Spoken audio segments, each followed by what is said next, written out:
छत्तीसगढ़ के मुख्यमंत्री भूपेश बघेल ने आज रामकृष्ण केयर हॉस्पिटल पहुंचकर बीजापुर में हुई घटना में घायल जवानों के इलाज की जानकारी ली।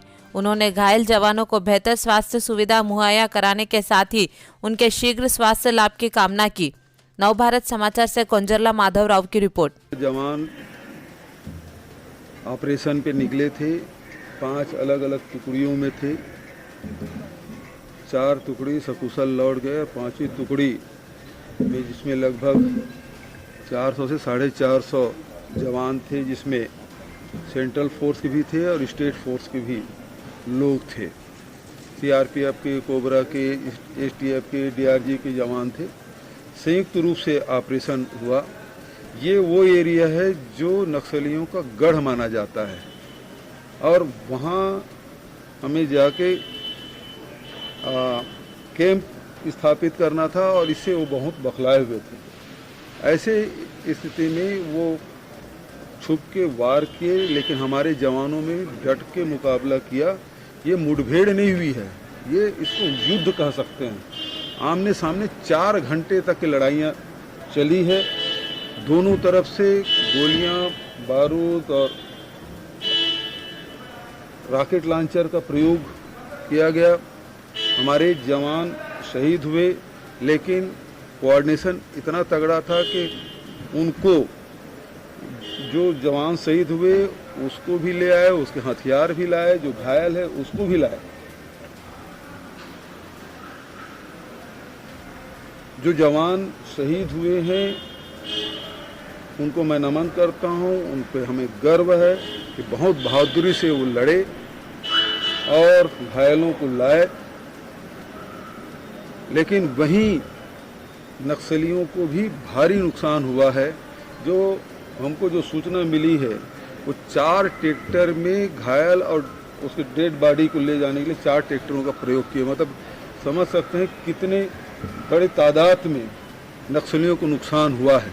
इसी बात से अंदाज़ा लगा था 4 ट्रैक्टर लाए गए, जिसमें भर के उनके डेड बॉडी और घायलों को ले जाया गया।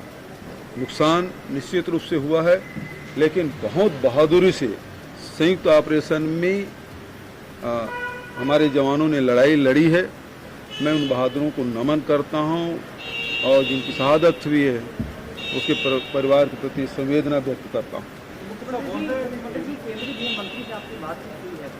जी, और क्या बातचीत हुई और दूसरा क्या ये रणनीतिक चूक से आप मानते हैं? बिल्कुल चूक नहीं है।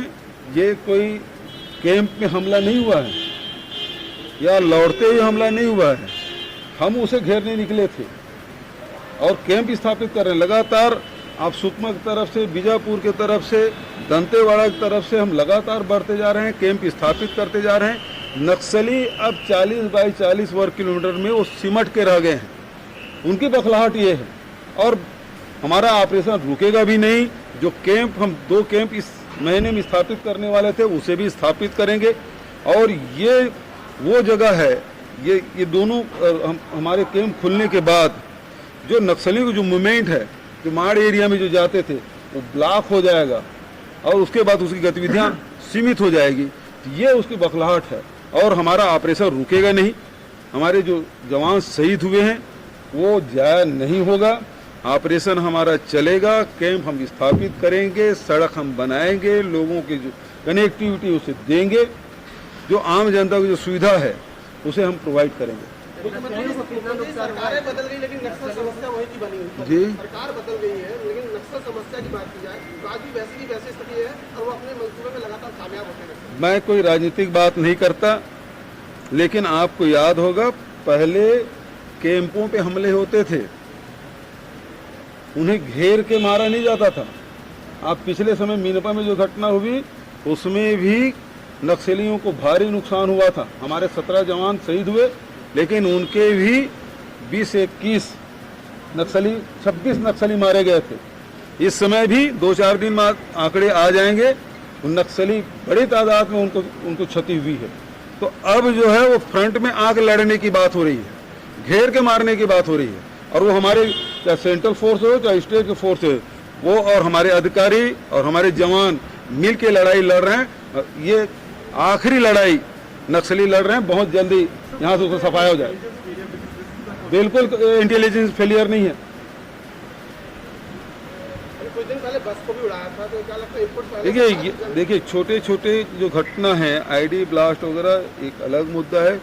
ये पहली बार उसके जो मिलिट्री फोर्स है उसके नंबर 1 उससे सीधे मुठभेड़ हुई है।